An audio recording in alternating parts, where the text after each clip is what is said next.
This year, Arab despots toppled in the face of mass protests. Now, pro-democratic forces are stirring in Russia.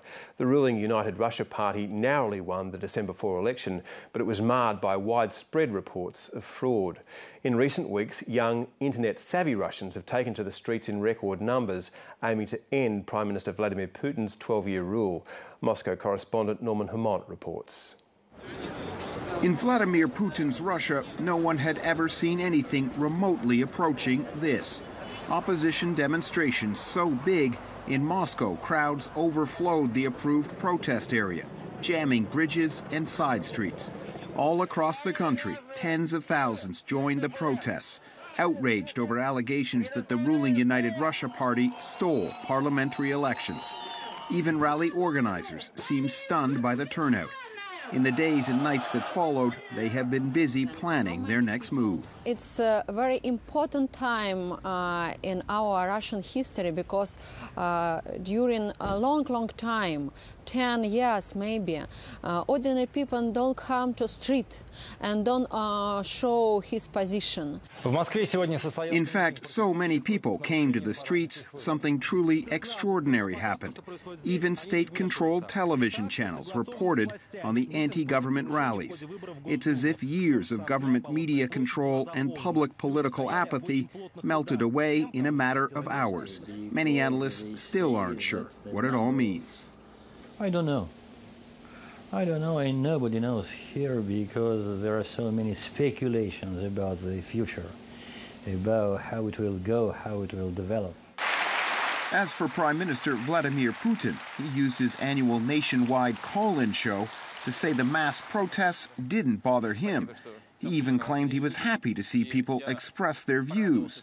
But he also spoke about ominous foreign elements who may be trying to spark a so-called color revolution in Russia. We know about the events of the Orange Revolution in Ukraine. By the way, some of our opposition activists were in Ukraine and were working there as official advisors of then-President Lukashenko. They are naturally transferring this experience to the Russian soil. One thing those who follow politics do know, the internet has changed everything, especially for the politically active fringe in Russia's big cities. Sasha is a popular blogger who says lessons have been learned from the Arab Spring. Social media can play a role that state-controlled broadcasters won't. People, not even those who are politically minded, can see ads for meetings that will never be publicised in the mass media, because this is a sort of censored TV. Heaps of journalists say they are being hushed up.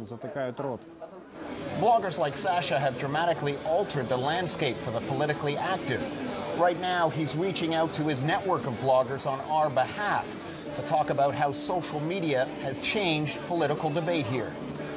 Many bloggers still fear speaking out offline, but Rostislav agrees to speak with us.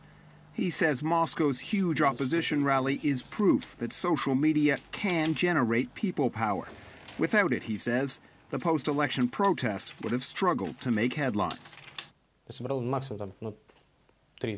It would have got together 3,000 people maximum, I think. Everyone was sending messages to me. I personally got about 5 invitations from different people within 24 hours to go to this rally. All that spreads very quickly.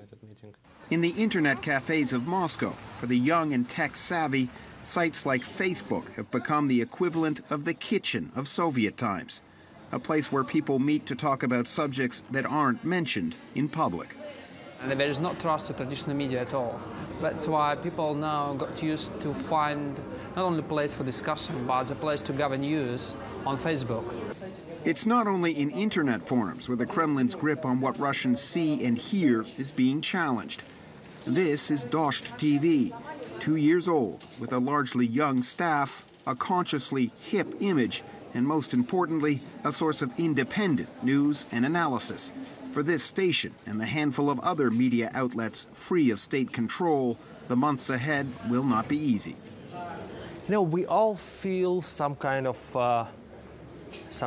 pressure, because we all feel that something is changing.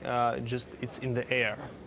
We have to tell what audience want and needs to hear.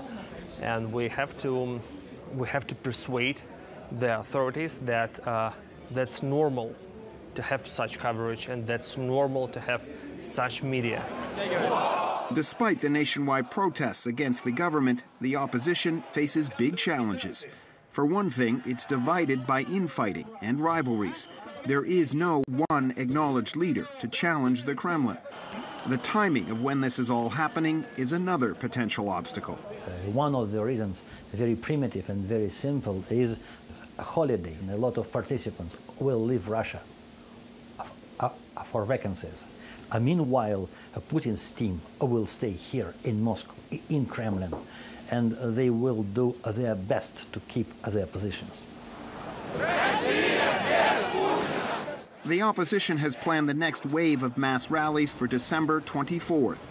Their size and scope will be a key test of whether these post-election protests can maintain their momentum